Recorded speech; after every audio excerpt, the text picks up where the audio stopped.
안녕하세요. 저는 지방 소도시에서 시내버스 운전을 하고 있는 40대 버스 운전기사입니다. 제가 이렇게 사연을 보내게 된 것은 다름 아닌 제가 만난 엄청난 행운을 자랑하고 싶어서요.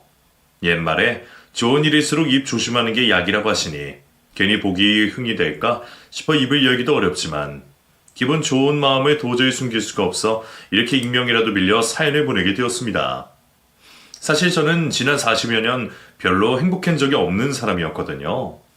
어쩌면 제가 불행했던 건 고아의 노총각인 제 처지 때문이었을지도 모르겠습니다.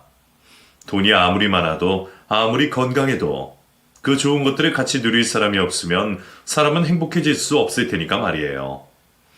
물론 제게도 처음부터 아무도 없었던 건 아니었습니다. 어릴 적에는 저도 제가 가장 사랑하는 아버지가 계셨거든요. 그 시절 아버지는 저의 전부나 다름이 없었습니다. 그 시절 아버지 역시 지금의 저처럼 버스 운전 일을 하셨고 제가 어릴 적에는 가끔 저를 뒷좌석에 태우고 운행을 하시기도 하셨어요. 그때의 기억들이 아마 제 평생 가장 행복한 기억들이 아니었을까 싶네요. 그런 덕분에 저도 아버지를 쫓아 버스 운전기사가 되었지만 사실 아버지가 저를 뒷좌석에 태우고 다니셨던 것은 괜한 재물 때문이 아니라 그럴 수밖에 없는 이유였습니다.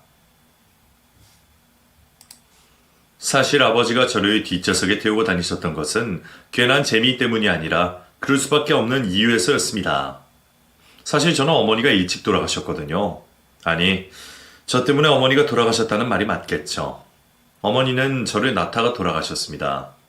그 시절에는 아이 낳다 죽는 사람들이 많았다고 하지만 그게 하필 저희 어머니 얘기가 될 필요는 없었을 텐데 말이에요. 그래서 제 생일은 저희 어머니의 기일과 같은 날이 되었고 저는 날 때부터 엄마를 그렇게 만든 재수없는 자식이 되어야만 했습니다. 아버지는 그 일로 저를 한 번도 탓하신 적 없으셨고 어머니 대신 저를 혼자 잘 키우려 노력하셨지만 제 생애마다 완전히 웃어 보이실 수 없는 슬픈 아버지를 볼 때마다 저는 괜히 죄스러울 수밖에 없었습니다. 어쩌면 그래서인지 그런 기구한 팔자를 타고난 저는 아버지마저 일찍 여의고 말았네요. 아버지는 제가 10살 생일을 맞고 얼마 지나지 않아 사고로 돌아가셨습니다. 막차 운행을 마치고 늦은 밤 집으로 돌아오시는 길에 웬 음주운전 차량에 뺑소니를 당하셨죠. 음주운전을 하고 사람을 친 가해자가 잘못된 것이겠지만 이런 저는 그 일을 제 탓으로 생각했습니다. 집에 혼자 있을 제가 걱정되어 버스 뒷좌석에 태워다니시던 아버지는 늦은 시간 운행을 하실 때면 매번 저 때문에 퇴근길을 재촉하시던 분이셨습니다. 그래서 어쩌면 그날도 괜히 퇴근하는 발걸음을 서두르시다가 변을 당하신 건 아닐까 생각했었죠. 내가 아니었다면 퇴근 후에 동료분들과 근처 술집에서 술을 드셨을 수도 있고 기다리는 사람 없는 퇴근길에 서두를 필요도 없으셨을 텐데 말이에요. 어머니는 나를 낳다 돌아가시고 아버지는 나를 돌보다 돌아가셨다는 생각에 저는 어느 순간부터 제 자신을 저주하기 시작했습니다. 그래서 고아가 되어 보육원에 들어가는 일도 전혀 개의치 않았어요. 내가 무슨 꼴을 당해도 나는 그럴 만한 사람이라 생각하며 어떤 고생과 어려움 앞에서도 절대 눈물을 흘리지 않기로 다짐했죠. 그래서 저는 아버지가 돌아가신 이후로 한 번도 눈물을 흘리지 않았습니다. 부모님의 기일마다 가슴으로 피눈물을 흘리면서도 남들 앞에서는 절대로 약한 모습을 보이진 않았었죠. 그렇게 10살 나이에 일찍이 고아가 된 저는 그 뒤로 제 스스로를 책임지며 삶을 버텨낼 수밖에 없었습니다. 고아라며 무시당하고 보육원에 산다고 따돌림을 당해도 돌아가신 부모님을 생각하면 저는 불평을 할 수조차 없었어요. 부모님은 나 때문에 돌아가셨는데 그분들 덕에 살아있는 내가 함부로 불평을 할 수는 없는 일이었으니까요. 부모님을 생각하며 저는 비뚤어지지 않고 잘 살아야만 했고 덕분인지 성실하게 일하며 나름 자리를 잡아갈 수 있었죠. 일찍부터 아버지를 따라 버스기사의 꿈을 꾸며 마을버스 운행을 하면서 버는 족족 돈을 착착 모으기 시작했습니다. 제가 돈을 모았던 이유는 딱 하나밖에 없었어요. 언젠가 나와 함께할 내 가족을 위해서였죠. 부모님을 일찍 여인 저는 늘 가정을 꾸리기를 꿈꿔왔었습니다. 나도 사랑하는 사람을 만나고 아이를 낳고 그렇게 가족의 울타리가 생긴다면 더 이상 고통받지 않고 행복해질 수 있을 거라 생각했거든요. 그렇게 정말 사랑하는 여자를 만나고 꿈만 같은 결혼까지 생각하게 되었지만 저의 바람은 결코 이루어지지 못했습니다. 당연한 말일지 몰라도 결혼할 여자 집에서 저를 많이 반대하셨거든요. 저도 고아 주제에 쉽게 허락을 받지 못할 거라는 걸 잘 알고 있었습니다. 반대는 무릅쓰고 어떻게든 버텨낼 자신도 있었죠. 그래서 그 집 대문 앞에 무릎 꿇고 몇 시간도 기다려보고 어른들에게 사정도 하며 삼고초를 해봤지만 저는 결국 한겨울에 그 집 대문 앞에서 물벼락을 맞으며 쫓겨날 수밖에 없었습니다. 부모 둘 다 죽고 재수없는 붙은 놈이 어디 남의 집 키웠다는 놈 봐? 괜히 칠손 공개 생각하지 말고 돌아가서 니놈 주제 파악이나 제대로 해. 그건 결국 저를 가족으로 받아들일 수 없다는 말씀이시겠죠. 그래도 여자친구 마음만 확고하다면 저는 그런 물벼락을 몇 번이고 더 맞을 자신이 있었습니다. 분명 그 전까지는 여자친구도 제 편일 줄 알았거든요. 나는 시덕씨랑 꼭 결혼할 거야. 내가 시덕씨 얼마나 사랑하는지 시덕씨도 잘 알잖아. 우리 부모님도 지금은 저렇게 하시지만 결국 허락하실 수밖에 없을 거야. 그러니까 우리 같이 이겨내자.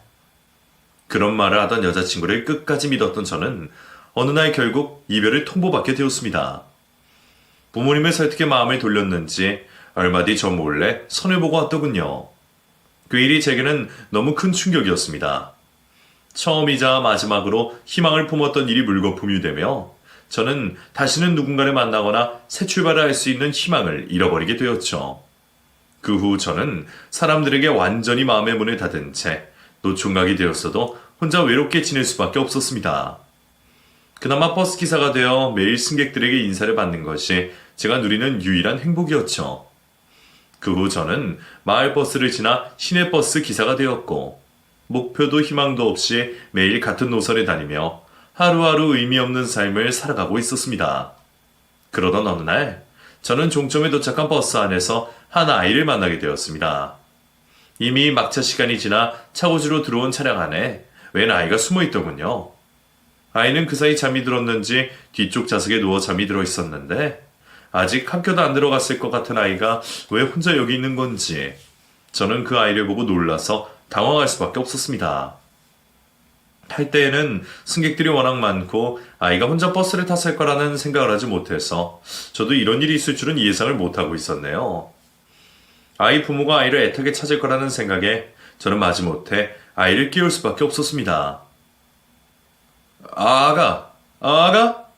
여기서 자고 있으면 어떡해? 여기가 어디예요? 여기는 종점이야. 버스가 집으로 들어온 거지? 이제 버스에서 내려야 하는데 너 어떻게 여기 타고 있니?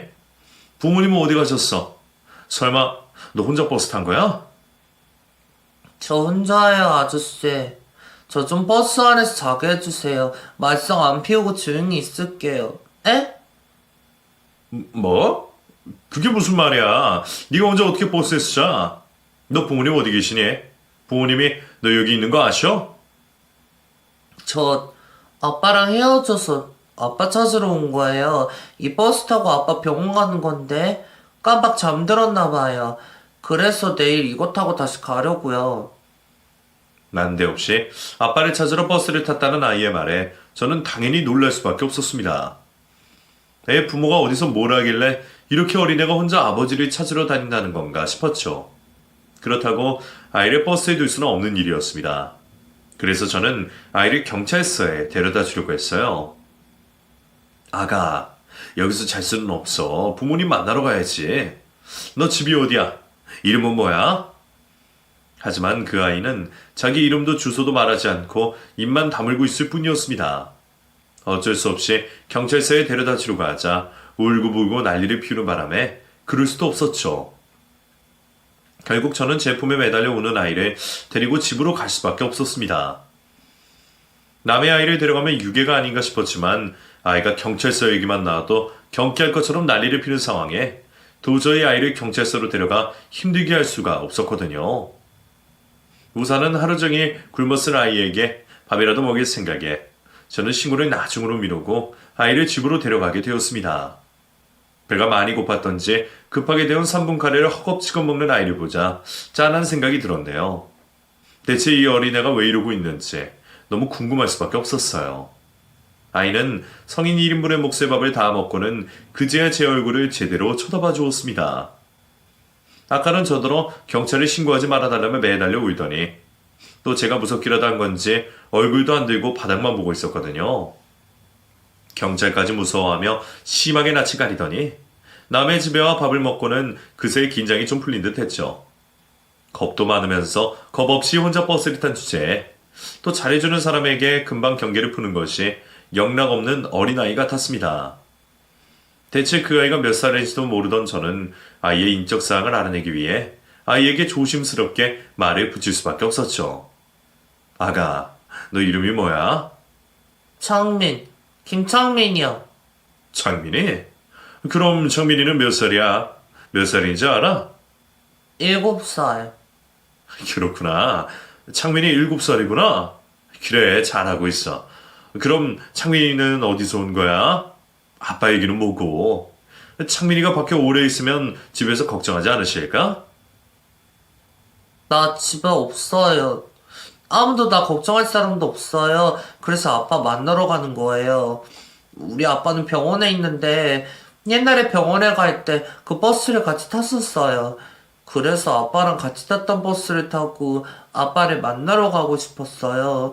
근데 잠이 들어버려서 못 갔어요. 겨우 7살짜리 어리숙한 아이의 말을 전부 해석하고 알아들을 순 없었지만 아무래도 아이는 아빠를 찾아다녔던 모양입니다. 원래 아이는 아버지와 단 둘이 살고 있었다고 했습니다. 그러다 아이의 아버지가 병원에 가게 되면서 아이가 잠시 어디론가 맡겨지게 된 듯했죠. 그래서 지금은 아빠 말고 선생님이랑 지내고 있어요. 근데 선생님은 아빠 만나고 싶다고 해도 데려가지도 않고 아빠 말도 안 해주고 그래서 나 혼자 있다가 도망쳐 나왔어요. 아빠 있는 병원에 가려고요. 나 돌아가기 싫어요. 그러니까 아저씨가 내저 아빠한테 좀 데려다 주세요. 아이의 상황은 대충 파악이 되었지만 그렇다고 혼자 먼 길을 나섰다는 게 참 당황스러웠습니다. 그러면서도 어린애가 아빠가 얼마나 보고 싶었으면 이럴까 싶어서 아이를 차마 나무랄 수가 없었고 아이가 돌아가기 싫다고 떼를 쓰는 바람에 경찰에 신고도 할 수 없었죠. 계속 데리고 있으면 안 된다는 걸 알면서도 그때는 저도 차마 아이에게 강요를 할 수가 없었습니다. 아이를 돌려보내더라도 아이가 원하면 그때 보내야겠다 생각했습니다. 이대로 경찰들에게 아이를 보내버리면 아이가 또 버림받았다고 상처를 받는 건 아닐까 염려스러웠거든요. 사실 저는 누구보다 그 아이의 속을 이해할 수밖에 없는 사람이었습니다. 저도 어린 시절 아버지를 잃었고 비슷한 일을 겪었으니까요. 그때 저는 그 아이보다 몇 달 더 많은 형이었음에도 그 상황이 무척 버거웠습니다. 매일 아버지를 그리워했던 제 어린 시절을 떠올린 저는 아이가 아버지를 만나게 해주고 싶었습니다. 그래서 경찰에 알려 아이를 데려가게 하기 전에 아이 말대로 제 버스를 타고 갈 수 있는 병원에서 아이의 아버지를 찾아보기로 했죠. 제 버스를 타고 갈 수 있는 병원은 많지는 않았습니다. 꽤 거리가 있는 곳까지 전부 포함해도 4개가 넘지 않았으니까요. 그런데 그 어떤 곳에서도 아이가 말하는 아버지는 있지 않았습니다. 혹시 그 병원에 김경석이라는 입원 환자분 계십니까? 나이는 40대 정도로 7살짜리 아들이 있어요. 아니요, 저희 병원에는 그런 이름의 환자분 안 계신데요? 제가 매일 운전하는 버스 노선 근처에 모든 병원에 전화를 걸어봤지만 어디서도 아이가 말하는 아이 아버지의 이름은 나오지 않았습니다. 아이가 자기 아버지 이름을 헷갈린 게 아닌 이상 그렇다면 아이의 아버지가 그 병원들이 없다는 이야기이겠죠. 결국 아이의 아버지를 찾지 못한 저는 다시 아이와 얘기를 나눌 수밖에 없었습니다. 창민아, 혹시 아버지 이름이 김경석 씨가 맞는 거지? 네가 착각을 했다거나 그런 건 아니겠지? 우리 아빠 김경석 맞아요. 여기 내 팔찌에도 이름 있잖아요. 제가 의구심을 느끼며 아이에게 묻자 아이는 옷 속에서 주섬주섬 미아 팔찌를 꺼내 보였습니다. 그제서야 아이의 미아 팔찌를 확인하게 된 저는 그곳에 적힌 아이와 아버지의 이름을 제대로 확인할 수 있었죠. 그곳에는 분명 아이가 제게 일러준 것과 같은 이름이 적혀 있었고 마침 그곳에 보호자 전화번호가 적혀 있는 것을 알게 된 저는 아이 몰래 번호로 전화를 하게 되었습니다. 하지만 이상하게도 그 번호 역시 없는 번호로 나오더군요. 아이 몸에 미아 방지 팔찌까지 해둔 부모라면 아이에게 관심이 없을 것 같진 않은데 어디에도 그 부모의 흔적이 없는 것이 이상하기만 했습니다. 결국 아이가 지금 어디서 보호를 받고 있는지 알아야 상황 파악을 할 수 있겠다 싶었죠. 하지만 아이는 제가 혹여나 자기를 지내는 곳으로 그냥 돌려보낼까 싶은 건지 하루 종일 제 눈치를 보며 제 곁을 떠나지 못했습니다. 아저씨, 나 보내려고 그러는 거 아니죠? 경찰에 신고할 거 아니죠? 나 아빠 보기 전까지 안 갈 거예요. 제발, 나 신고하지 마세요. 네? 아이가 그렇게 간절히 말하는데 아이의 말을 쉽게 무시할 수 있는 사람은 몇 안 될 겁니다. 그렇다고 저도 하루 종일 아이를 데리고 있을 수 없었기에 이래저래 참 난감할 수밖에 없었죠. 덕분에 저는 급한 일을 핑계로 회사에 휴가를 낼 수밖에 없었습니다. 사실 제가 갑자기 휴가를 쓴 건 그때가 처음이었어요. 그동안 다른 기사들 사정 봐주면서 대타는 뛰어봤지만 제가 남들에게 내 사정 부탁한 적은 한 번도 없었거든요. 지난 수년간 일을 하면서 제가 휴가를 낸 건 생전 처음이기에 다들 놀라기나 하면서도 깊게 사정을 묻지는 않더군요. 덕분에 저는 무사히 휴가를 내고 아이를 챙길 수 있었습니다. 그동안 아이가 혹시 불편하지는 않을까 세심하게 신경 쓰며 아이와 시간을 보내게 되었죠. 다행히도 아이는 저를 잘 따르는 듯 했습니다. 애가 가출을 한 애가 맞나 싶을 정도로 저와 지내면서는 아무 걱정이 없어 보였거든요. 물론 아쉽게도 아이의 아버지는 찾아오지 못했지만 그래도 아이가 불안하지는 않아 다행이다 싶었습니다.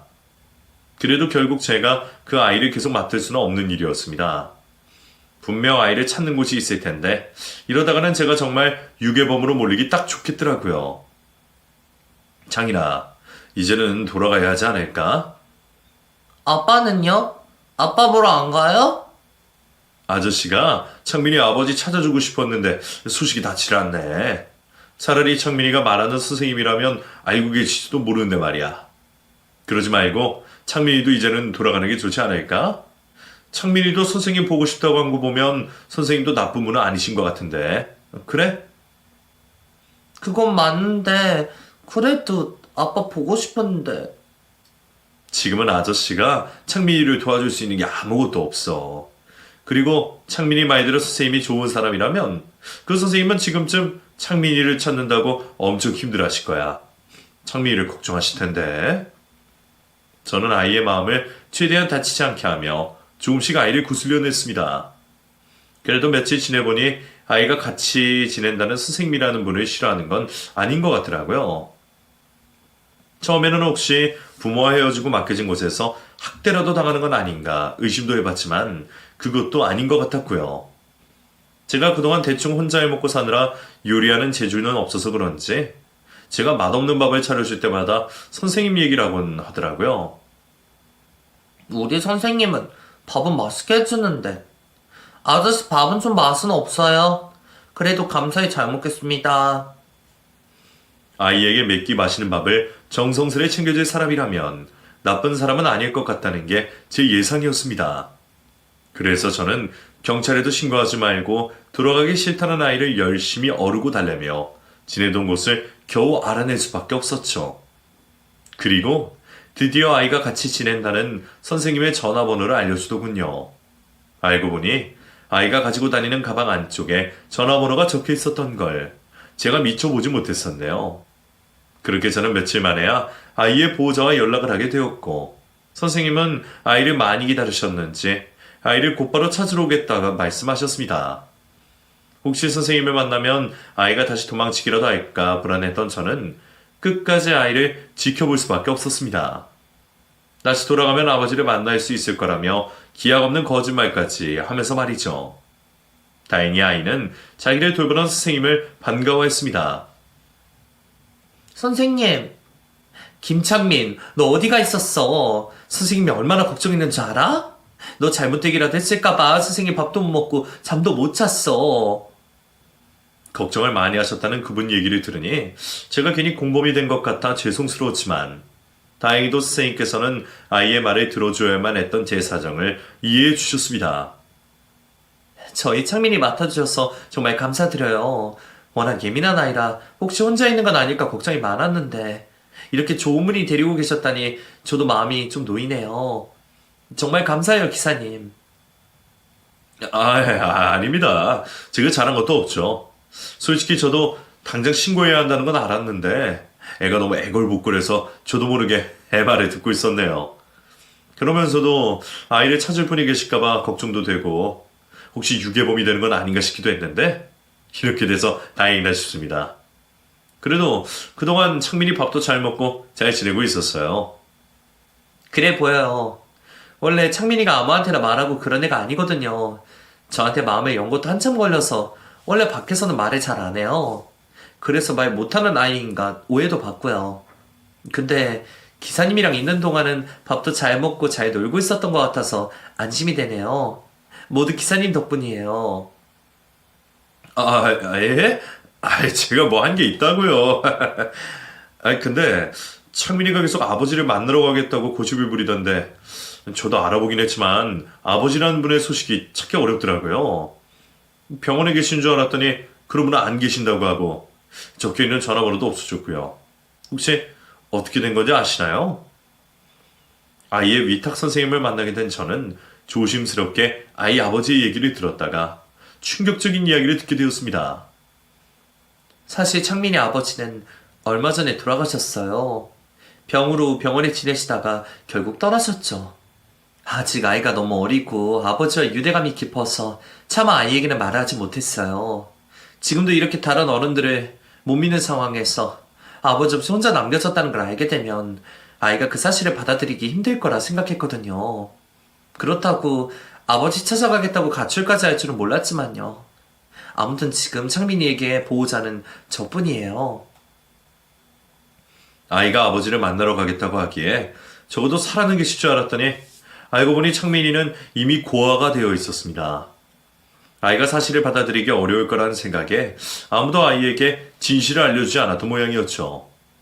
그 말도 이해를 하지만 아이가 자기 아버지의 죽음도 모르고 아버지를 만나기를 원하고 있다는 건 또 다른 안타까운 일이었습니다.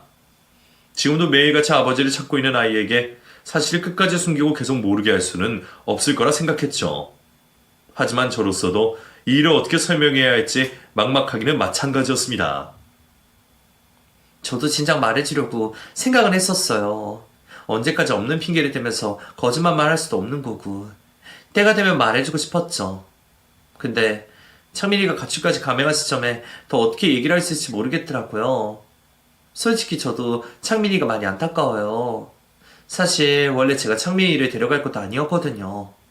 원래 다른 보육원에서 지냈었는데 창민이가 거기서 적응을 잘 못했어요. 그래서 어쩔 수 없이 혼자 지내는 제가 아이를 맡게 되었죠. 저는 그동안 청소년 아이들을 위주로 맡아서 어린아이 위탁은 처음이다 보니 실수가 많았던 모양이에요. 제가 좀 더 마음을 헤아렸어야 하는데 제 탓이죠. 그래도 그게 어떻게 선생님 탓이겠나요? 선생님이 잘해주셨으니 아이가 선생님이랑은 지냈던 거겠죠. 저랑도 겨우 며칠 같이 지냈지만 그동안 선생님 얘기를 자주 하던 거 보면 선생님이 잘해주셨다 싶더라고요. 특히나 밥을 맛있게 해주셨다면서요? 아마 저한테 마음을 연 것도 제가 자기 아버지 같은 남자 어른이라 그런 게 아닌가 싶네요. 그리고 저도 창민이처럼 일찍 아버지를 떠나보내기도 했고요. 아마 서로 무심결에 비슷한 사정인 걸 알아서 마음이 같던 게 아닐까 싶어요. 그럼 제가 한번 창민이한테 얘기를 해보는 게 어떨까요? 그래도 제 얘기는 이해하지 않을까요? 아이가 도통 마음을 열지 않아 힘들었다던 선생님의 말씀을 들으며 저는 제가 한 번 더 아이의 마음을 열어보기로 결심했습니다. 물론 이 일로 괜히 아이에게 더 힘든 일을 만들어줄지 모르겠지만 괜히 희망 고문만 시키기보다는 적어도 사실을 알고 있는 게 아이에게도 나은 일일 거라 생각했어요. 말을 전하는 입장에서는 괜히 죄인이 된 것 같고 껄끄럽겠지만 아이를 위해서라면 악역도 다쳐야 하는 게 참된 어른일 거라 생각했습니다. 그럼에도 무슨 말을 어떻게 꺼내야 할지 무척 고민스러웠지만 아이를 위해 이야기를 전할 수밖에 없었습니다. 잠시 선생님이 자리를 비켜주시고 저와 단둘이 남은 창민이는 그 사이 정이 들었는지 혹시나 제가 자기를 두고 가버릴까 걱정을 하는 듯 했습니다. 이별을 예상한 아이의 불안한 손짓 발짓이 괜히 제 마음을 아프게 만들었죠. 아저씨도 나 두고 갈 거죠? 이제 우리 헤어지는 거죠? 우리 아빠처럼 나 버리고 갈 거잖아. 창민아, 그런 거 아니야. 아저씨가 널 왜 버려? 우리는 또 만날 수 있어. 물론 같이 지내지는 못하지만 아저씨가 앞으로도 자주 보러 오면 되지? 우리 아빠도 그렇게 말했어요. 몇 밤만 자면 나 데리러 오겠다고 분명 찾으러 온다고. 그래놓고 나 버리고 아직도 안 나타나잖아요. 아버지가 자신을 버렸다고 생각하는지 마음에도 없는 원망으로 아버지를 탓하고 있는 아이를 보며 저는 가슴이 아팠습니다. 아버지가 아파서 돌아가셨다는 걸 알게 되더라도 어쩔 수 없는 서운함과 원망은 있겠지만 그래도 적어도 자신이 버려진 건 아니라는 게 위안이 될 거라 생각했어요. 그래서 용기를 내 사실을 전했죠. 정민아, 아버지는 널 버린 게 아니야. 아버지는 창민이를 정말 많이 사랑하셨어. 병원에서 일어나셨으면 창민이를 보러 오셨을 거야. 하지만 그러실 수가 없었어. 창민아, 너무 놀라지 말고 들어. 창민이 아버지는 병원에 계시다가 하늘나라에 가셨대. 그래도 그 정도 말은 알아들을 나이였는지 아버지가 하늘나라에 계시다는 얘기를 듣자 아이는 큰 충격을 받은 듯 눈이 동그래졌습니다. 그리고 금세 그 두 눈 가득 눈물이 차오르기 시작했죠. 거짓말. 아저씨 거짓말하고 있지. 우리 아빠는 엄청 세고 튼튼해서 그럴 리 없어. 꼭 나와서 나 데리러 오겠다고 했단 말이야. 아저씨까지 나를 속이려고. 에이.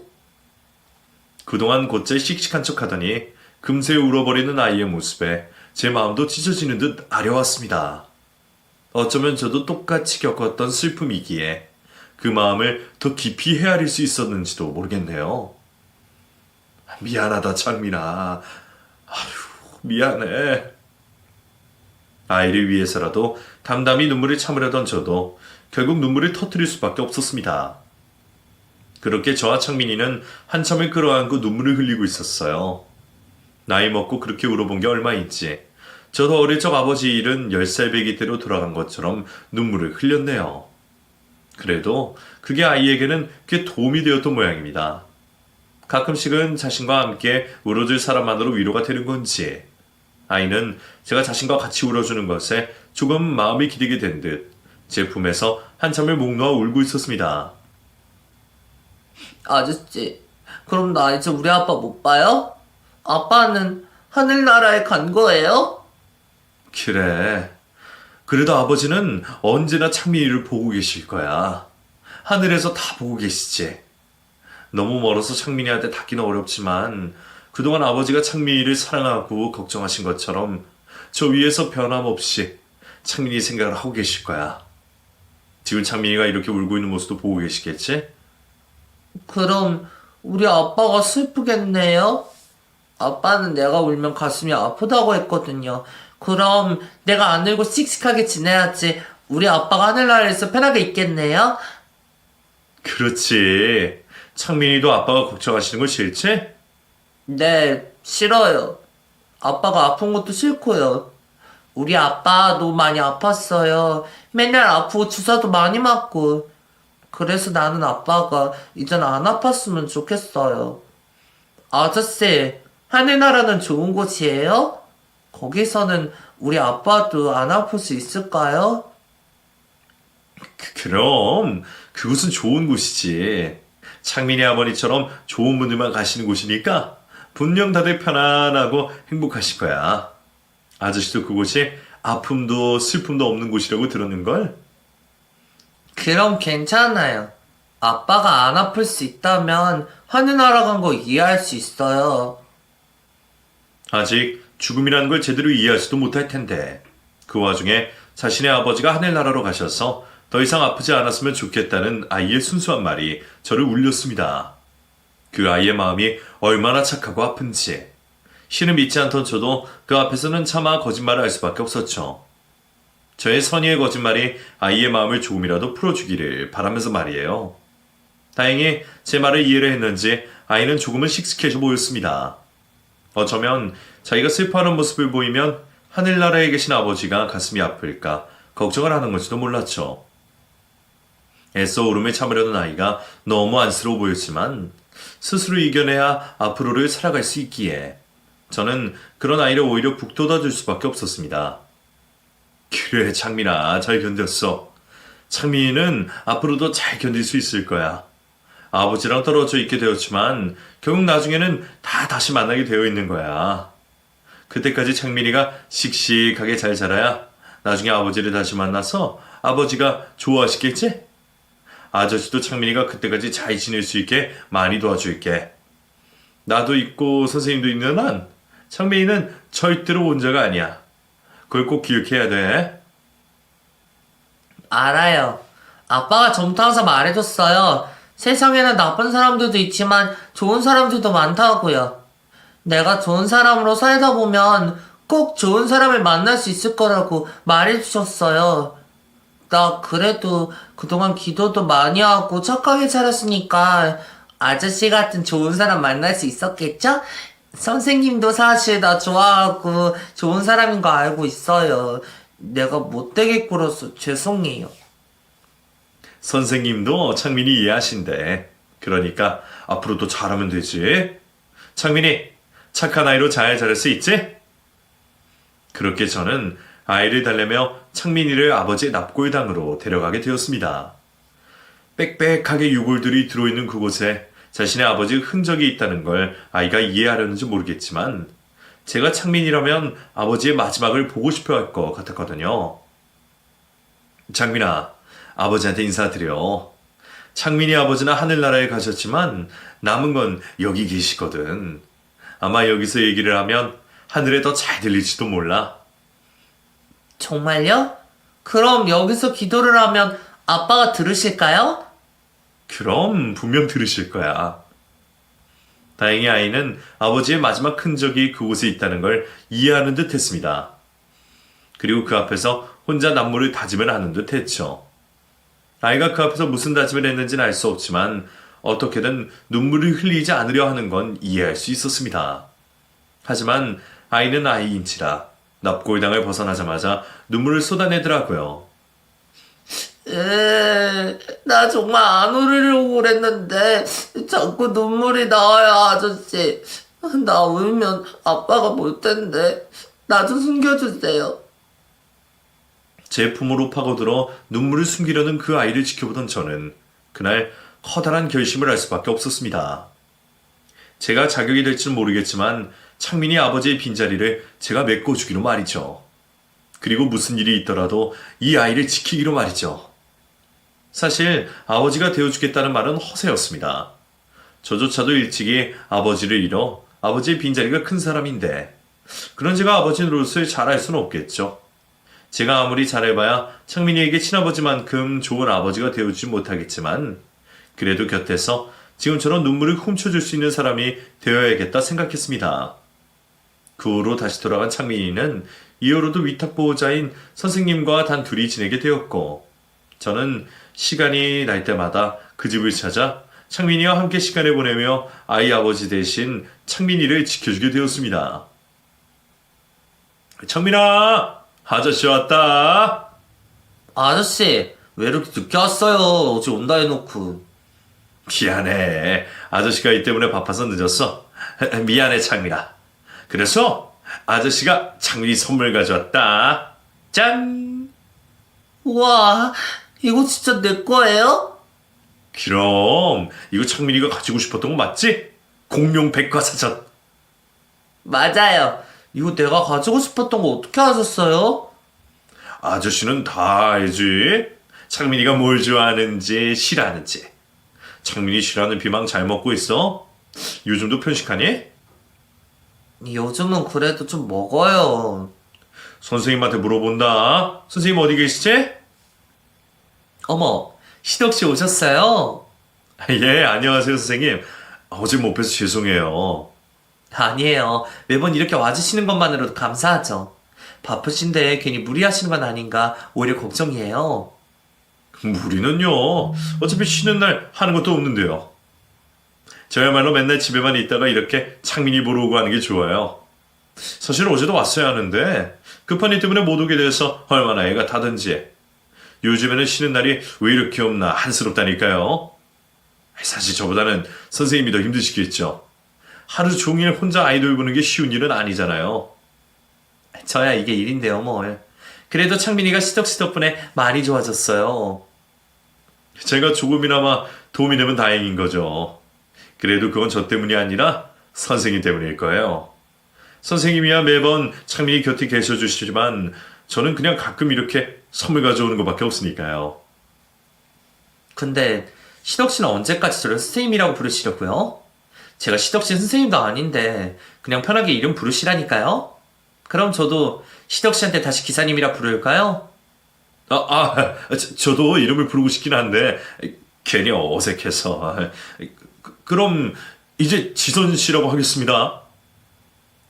우와, 선생님이랑 아저씨랑 이제 많이 친해진 거예요?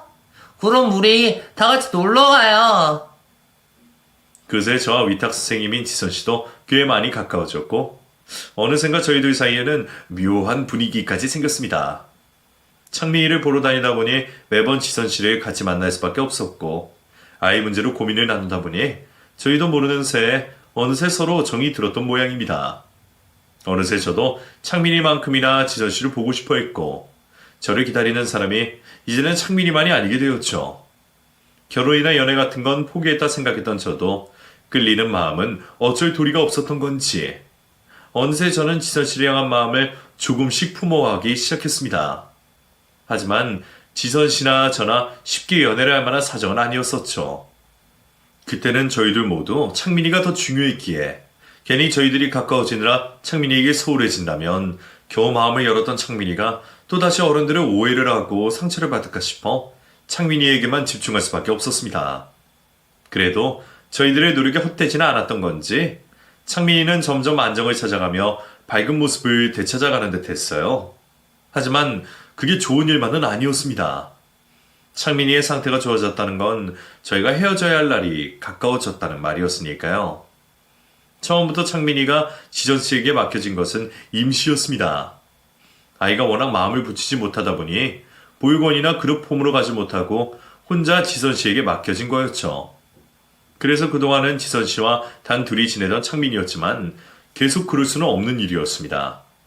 아이가 안정을 찾고 적응을 하면 곧바로 보육원으로 보내져 입양을 기다리거나 다른 그룹 홈에 들어가야 할 사정이었죠. 처음부터 저도 지선 씨도 그 사실을 알고 있었고 저희가 창민이와 계속 함께 할 거라는 생각은 하지 않았지만 막상 헤어질 때가 다가온다 생각하니 견디기 힘든 게 사실이었습니다.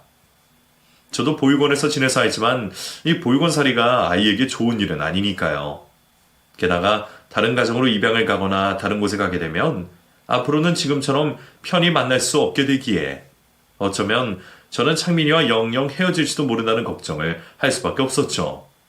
그렇다고 제가 어떻게 할 수 있는 일도 없었지만 아이를 보낼 자신이 없던 저는 되도 않는 고민을 할 수밖에 없었습니다. 그런데 그런 걱정이 저만의 걱정이 아니었던지 지선 씨 역시 제게 고민을 털어놓더군요. 저 시덕씨, 이제 곧 창민이 떠나야 하는 거 아시죠? 예. 다음 달에 간다고 했죠? 그럼 보육원으로 가게 되는 건가요? 예, 지금으로는 그렇게 될 것 같아요. 원래 창민이가 그쪽에서 왔었거든요. 시설에서는 아무래도 한번 경험이 있던 곳이라 아이가 적응하기에도 낫지 않겠냐고 하시네요. 저도 이왕이면 그게 나을 것 같았고요. 근데 뭐 어딜 가든 제 마음이 편할까요? 솔직히 저 요즘 잠이 안 와요. 창민이 보낼 생각을 하니 마음이 너무 안 좋네요. 위탁이 처음인 것도 아닌데 이렇게 정이 들었던 적이 없어서 그런지 너무 힘드네요. 사실 저도 그래요. 저도 지선 씨처럼 창민이 보내기가 힘드네요. 근데 그렇다고 무슨 방법이 있겠어요? 제가 창민이 데리고 살 수도 없고. 사실 저 같은 게 뭐라고 창민이한테 부모가 되어줄 수는 없죠. 창민이가 좋은 양부모 만나서 입양을 가면 그게 제일 좋은 건데 솔직히 그것도 걱정이에요. 보육원 가면 정말 좋은 부모 만날 수 있는 거예요? 혹시나 입양 가서 잘못되기라도 하면 어떻게 할지. 그분들이 창민이를 자기 자식처럼 아껴주시면 좋을 텐데요. 제가 주제넘게 생각이 너무 많죠? 그럼 시덕 씨가 창민이 부모가 되어주시는 건 어때요? 예? 그게 무슨 말씀이세요? 말도 안 되죠. 제가 뭐라고. 왜요? 시덕 씨 충분히 자격 있잖아요. 시덕 씨 창민이한테 정말 좋은 아버지 노릇하고 계시잖아요. 지금처럼만 하시면 좋은 아버지 되실 텐데. 그리고 제가 곁에서 도와드릴 수도 있고요. 예? 지선 씨, 지금 그게 무슨 말씀이신지. 저도 시덕 씨랑 같은 마음이에요. 창민이에게 좋은 부모 되어주고 싶은 마음. 그리고 제 생각에는 저희 두 사람이 그렇게 할 수 있지 않을까요? 물론 쉬운 일이 아니겠지만 지금처럼 노력하면 창민이도 저희 진심 알아줄 수 있을 거예요. 저와 지선 씨는 고민 끝에 큰 결심을 내리게 되었습니다. 창민이만 좋다면 우리가 창민이의 보호자가 되어주기로 말이죠. 이번에는 가끔 들여다보는 아저씨가 아니라 정말 창민이가 기대고 의지할 수 있는 부모가 되기로 말입니다. 물론 쉬운 결정은 아니었습니다. 지선 씨와 제 사이에 나눠야 할 이야기들도 있었고 창민이와도 한참 얘기를 나눠야 했으니까요. 무엇보다 우리가 정말 좋은 부모가 될 수 있을지 그게 제일 큰 걱정이었죠. 나는 좋은 부모가 될 수 없을 거라는 생각에 차마 고민도 못 해본 일이었지만 처음부터 잘하는 부모는 없을 거라는 지선 씨의 말을 믿어보기로 했습니다. 사실 부모가 되기로 결심한 것보다 더 큰 결심은 결혼이었을지도 모릅니다. 제가 지선 씨와 서로 마음이 있다는 걸 알고는 있었지만 내 주제에 무슨 결혼이냐 싶어 언감생심, 꿈도 꾸지 못했으니까요.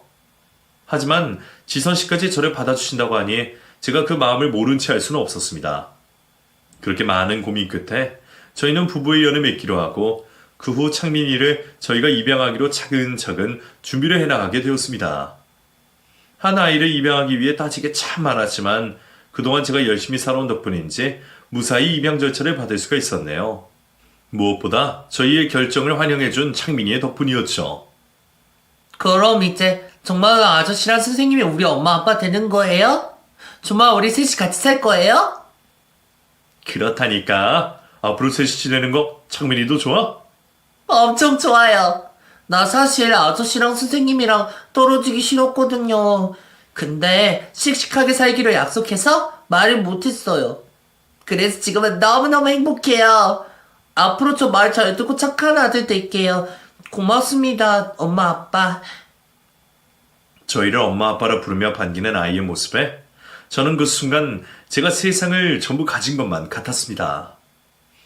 그 기분을 어떻게 표현해야 할지 모르겠지만 로또에 당첨된 것보다 하루아침에 벼락부자가 된 것보다 기쁜 일이었어요.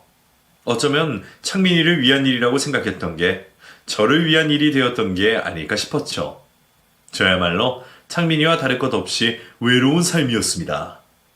일찍이 부모님 여의고 보육원에서 자라며 적지 않은 고생하며 살았던 저였습니다. 나도 가정을 가지고 싶었지만 한번 실패했기에 완전히 포기했던 행복이었죠. 그 후 창민이를 데려온 저희들은 별탈 없이 무사히 입양 확정을 받으며 창민이를 자식으로 데려올 수 있었고 완전히 우리 아들이 된 창민이에게 누구보다 좋은 부모가 되기 위해 노력하고 있습니다. 저와 지선 씨는 짧은 연애 끝에 부부가 되었지만 그래서 더더욱 매일이 신혼인 것처럼 알콩달콩 잘 지내고 있어요. 그래서 제게는 가정의 탄생이 초대박 행운일 수밖에 없네요. 그럼 여러분들도 저희 가족의 행복을 빌어주시기를 바라며 제 이야기를 여기서 마치도록 하겠습니다. 감사합니다.